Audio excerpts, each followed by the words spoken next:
Jenko Fuladu ko fedde rendindi dendagal diwe worgo Sénégal hani e leyɗe keriɗe gon sengo e yeru Guinée Bissau walla Gambie fanare mabɓe ko rendinde ɓesguli ɗi gam wurnude fina tawaji mabɓe Younousa Mballo goto e mawɓe fedde Jenko Fuladu no fammina en kala ko woni to nder Fuladu in ɗo ari sabu Fuladu hana pular rek Fuladu yaadi he ce'ar seɓɓe in hen he leƴƴi goɗɗi he goɗɗi hide noon ko fulɓe ɓe ɓuuri hewde toon donc ɗum ɗo ko weltare tigui par ce que ko jeeygol ko wiite cosaan muɗum woodi sukaɓe hewɓe jibinaɓe ɗo Dakar ɗo ta ko mawɓe ɓe koto Fuladu gimmori mais ɓe ganda tigui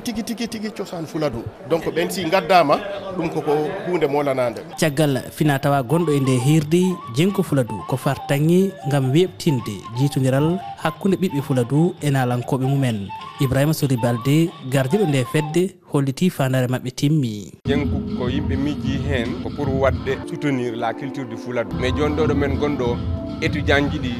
jeune ji ɗi godaɓe ɗo ɓe ayat gimmo ɗo en jaaha ha Kolda pour tawoye toon Jenko ce qui veut dire que men paalanno yimɓe ɓe kumpe e hoɗum men goni par ce que gonɓe gaaɓe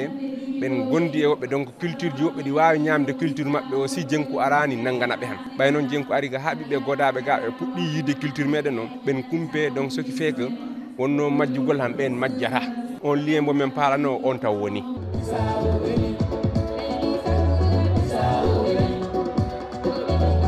Cheikh Balde ko nalanke imori ko ha leydi Guinée Bissau o ari ko addude ballal makko e fannu nalankagal si wiyama kawral han ko fulfulde wiyama han ko kala pulɗo ɗo wawi wonde e nder aduna Allah donc hande ɓen si kawri ɗo han diversité culturelle ɗo yalta yimɓe pipi gonen gotum enen en tawat si en jingani ko e meɗen han ala ɓurɗo en e nder aduna mi yani Afrique mais ala ɓurɗo en si en nangodiri han kala ko conguɗen en mbawa ɗum nalankoɓe mbiruji bawɗi ɓornole foof yiyama e nde hirde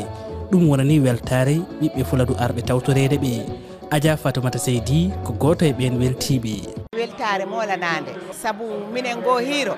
presque komin padat ɗum he hirande nde piiw hakke ko woni he nder ɓerɗe amen he ko ɗo min kollirta kala ko ganduɗa min ganduno ɗum minen koye amen e ko mawɓe amen ɗaldi minen ɓiɓɓe amen ganda ɗum surtout pour ɓiɓɓele amen ɓe kono Jenko Fuladu haɗani ɗon sabu titonde mabɓe hikka ko haɓugol ɗalle ɗe ɗoftaki sariya e rengol kisal taridi gam falade ɗe ɗalle Souleymane Gano tambiɗo humpito fedde nde holliti wonde peeje kani daɗɗede comment laamu ngu partenaire ɗi ɗaɓɓa solution par exemple wadde financé e demal gaynaka e gawgol pêche on aquaculture baggol financé maraîchage manam jardin ji ɗi tukaɓe mbaɗe encouragé ɓe mbiyaɓe c'est possible e min mbiɗa sikki c'est possible caggal gargol ɓesguli e nalankoɓe immoriɓe banggueji ɗi foof hewɓe e hiɗifaɓe leydi ndi tawtorama e nde hirde Jenko Fuladu